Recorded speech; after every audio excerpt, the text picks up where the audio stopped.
औज़ुबिल्लाहि मिनश्शैतानिर्रजीम बिस्मिल्लाहिर्रहमानिर्रहीम। आज हम फीमेल रिप्रोडक्टिव सिस्टम के एक बहुत ही अहम आर्गन की डिजीज़ जो आजकल के दौर में आमतौर पर पाई जाती है उसके बारे में बहस करेंगे। उसकी क्या वजूहात होती हैं, वो क्या होती है, उसकी क्या वजूहात हैं, काजेज़ उसके क्या हैं, उसकी साइनम सिम्टम क्या हैं, उसकी तशख़ीस कैसे की जाती है, और आखिर में मैं उसका आपको होम्योपैथिक ट्रीटमेंट बताऊंगा। मैं हूं डॉक्टर हक नवाज शाहिद और आप देख रहे हैं जुनारा टीवी।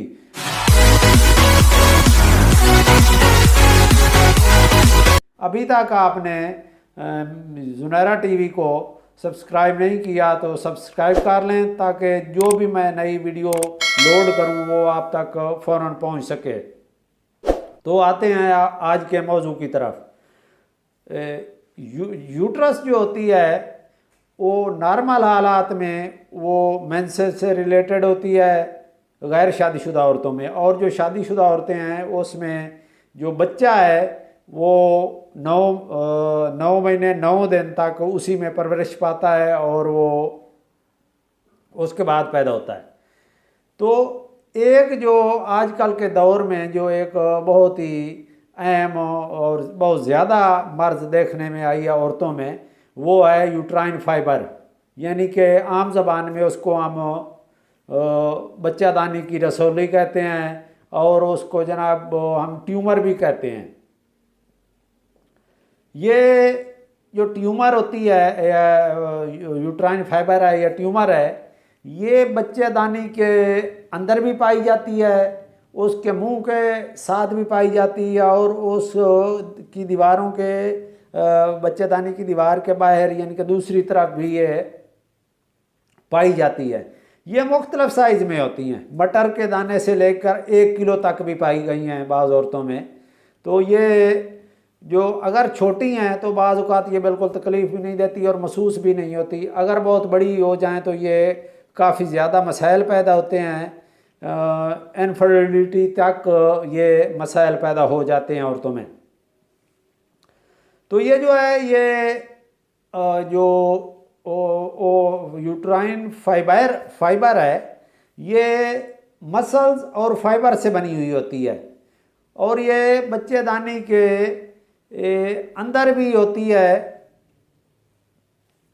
और बाहर भी पाई जाती है। ये जो है आम तौर पर सख्त किस्म का चर्बी जैसा गोल सा या मुख्तलिफ शक्ल में पाए जाने वाला एक गोश्त की बढ़ोतरी कह लें, इस तरह का वो सुर्ख रंग का, जिस तरह सुर्ख गोश्त होता है इस तरह की वो एक रिसौली सी बन जाती है, ट्यूमर बन जाता है या यूट्राइन फाइबर आप उसको कह लें, ये वो होता है।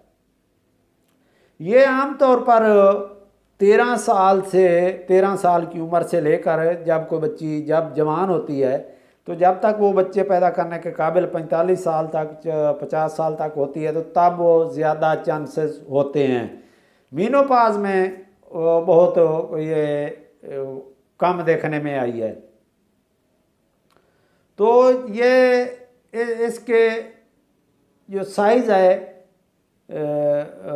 यूट्राइन फाइबर का ये कम या ज़्यादा भी होता रहता है। ये जब कोई औरत प्रेग्नेंटेड होती है तो उस सूरत में ये जो है यूट्राइन फाइबर ये भी साइज़ में बड़ी हो जाती है, क्योंकि ये हार्मोन्स के साथ रिलेटेड होती है। उस दौर में हार्मोन ज़्यादा सेक्रेट हो रहे होते हैं, एस्ट्रोजन प्रोजेस्टेरॉन, तो उन दिनों में ये कोई ज़्यादा बड़ी हो जाती है। वो जब डिलीवरी हो जाती है तो उसके बाद ये खुद ब खुद साइज़ में कम हो जाती है। तो ये जो अगर तो ये साइज़ में कम हो जाए, ना बढ़ रही हो, तो ये तो फिर तो कोई ख़तरनाक नहीं है, ये कैंसरस नहीं है। अगर ये साइज़ में बहुत ज़्यादा बढ़ जाए और बहुत ज़्यादा तकलीफ़ देने लगे तो ये कैंसर की रिसौली भी हो सकती है। लेकिन ये बहुत कम इस तरह की रिसौलियाँ होती हैं। अगर मीनोपॉज में किसी औरत को ब्लीडिंग बहुत ज़्यादा होने लग जाए तो उस सूरत में भी इसका इन्वेस्टिगेशन करा के तो फिर इसकी ट्रीटमेंट लेनी चाहिए। देखना चाहिए कि ये कैंसरस रिसौलियाँ तो नहीं हैं, तो ये थोड़ा सा मीनोपॉज में ये ख़तरनाक हो सकती हैं। अब इसके हम काजेज़ के बारे में बताते हैं कि इसके वजूहात क्या हैं, ये क्यों होती हैं। ये ज़्यादातर जेनेटिक्स से रिलेटेड होती हैं। आपकी अगर वालदा को है, नानी को है, दादी को है, तो आपके ख़ानदान में है तो ये आपको भी फिर इसके होने के ज़्यादा चांसेस हैं। हार्मोनल अबनॉर्मेलिटी की वजह से भी ये हो जाती हैं। जो ओबेसिटी मोटी औरतें होती हैं उनमें भी ज़्यादा देखने में आया है। और जो ज़्यादा रेड मीट, जो ज़्यादा सुर्ख किस्म का गोश्त खाते हैं, उनमें भी ये ज़्यादातर देखने में आई है। और जो औरतें ये फैमिली प्लानिंग की इंजेक्शन या टेबलेट वगैरह इस्तेमाल कर रही हैं, उनको भी ज़्यादा चांसेस होते हैं। तो अब इसकी साइन एंड सिम्टम के बारे में बात करते हैं। तो इसमें सबसे पहले जो है साइन सिम्टम वो ये है कि इसमें ब्लीडिंग ज़्यादा होने लगती है।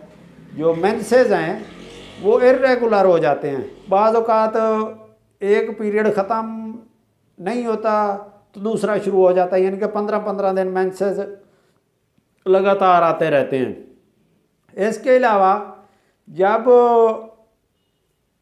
मेंसेस होते हैं तो डिस्मेनोरिया, यानी कि वो उसके दौरान जो है ये पेशेंट को बहुत ज़्यादा पेन फील होती है, बहुत ज़्यादा शदीद दर्द होती है और बाज़ औक़ात एमरजेंसी भी पेशेंट को ले जाना पड़ता है, इंजेक्टेबल या एंडो ट्रीटमेंट एडमिशन वगैरह करा के देनी पड़ती है। तो वो जब ये जो हैं यूट्राइन फाइबर जब ये गाल ब्लैडर पर मसाने पर जो है ये प्रेशर पड़ता है इनका, तो बार बार पेशाब भी बहुत ज़्यादा आता है और इसके साथ पेट भी फूला फूला रहता है और पेट में निचले हिस्से में काफ़ी दर्द होता है और बहुत शदीद किस्म की बेचैनी वगैरह भी महसूस होती है। अगर कोई औरत हामला है तो मिसकैरेज या अबॉर्शन भी हो सकता है। तो इसकी जो तशख़ीस है वो सिर्फ सोनोग्राफी से ही कराई जाती है। उसी से ही पता चल जाता है कि उसका स्ट्रक्चर क्या है, यूट्राइन फाइबर का साइज़ क्या है और है किस जगह। अगर कोई औरत जो है हामला है तो अगर तो वो छोटी है साइज़ में, यूट्राइन फाइबर है, तो हमल वगैरह ज़ाया नहीं होगा और वो बच्चा जो है नॉर्मल पैदा हो जाएगा। बाज़ औक़ात ये जो है नॉर्मल डिलीवरी में भी रिसौलियाँ बाज़ औक़ात रुकावट बनती हैं, नॉर्मल डिलीवरी नहीं होती, सिजेरियन ऑपरेशन कराना पड़ता है।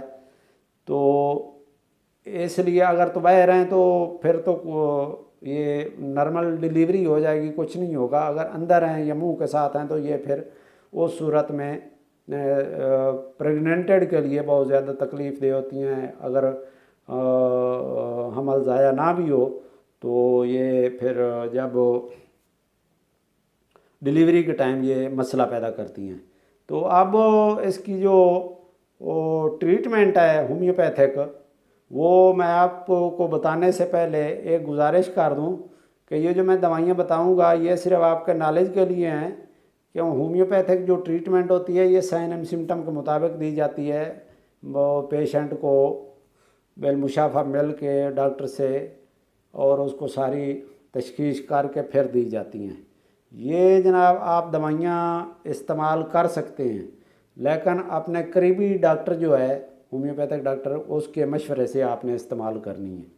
ये होम्योपैथिक दवाइयाँ बहुत सेफ़ होती हैं, इनके साइड इफ़ेक्ट बहुत कम होते हैं, ना होने के बराबर होते हैं। लेकिन उस सूरत में अगर किसी ये एक मुआलिज के ज़ेर निगरानी इस्तेमाल की जाए तो फिर तो इनके साइड इफ़ेक्ट नहीं हैं। तो अब सबसे पहले जो मेडिसन है वो फ्रैक्सिनास है। ये आपने क्यू पोटेंसी में लेनी है, क्यू ताकत में लेनी है, मदर टिंचर लेनी है। तो इसकी आपने नीम गर्म पानी में एक आधे कप पानी में ये 10 कतरे सुबह दोपहर शाम खाली मैदा इस्तेमाल करनी है। और दूसरे नंबर पे जो मेडिसन आती है वो आराम म्योर नेट्रो नीटम है। ये आपने 3x में लेनी है। ये 2 गोलियां सुबह दोपहर शाम आपने लेनी है, चूस लेनी है। उसके बाद जो आती है इसके लिए जो बहुत अहम मेडिसन है वो है कलकेरिया फ्लोर बायोकेमिक है। इसकी आपने 4 गोलियां सुबह दोपहर शाम खाली मैदा इस्तेमाल करनी है। और इसके अलावा एक जो दवाई ज़्यादातर इस्तेमाल होती है वो है थूजा। थूजा आपने 1 पोटेंसी में लेनी है। ये तकरीबन ये आपने 15 दिन के वक्फे से लेनी है। 15 दिन बाद एक खुराक आपने इसकी लेनी है। इंशाल्लाह आप ये दवाइयाँ इस्तेमाल करेंगे तो आप ये सर्जरी से बच जाएंगे, क्योंकि सर्जरी हर मर्ज़ का इलाज नहीं होती। अगर सर्जरी इसका जो सर्जन इलाज करता है वो यही करता है कि वो यूट्रस को रिमूव कर देते हैं। फिर यूट्रस को रिमूव होने के बाद मेंसेस वगैरह बंद हो जाते हैं, हार्मोन अब नॉर्मल हो जाते हैं, तो उससे बहुत ज़्यादा कॉम्प्लिकेशन औरतों में पैदा हो जाती है। मोटापा हो जाता है और वो सर में दर्द, जिस्म में दर्द, कमर में दर्द, ये इस किस्म के बहुत ज़्यादा मसाइल पैदा हो जाते हैं।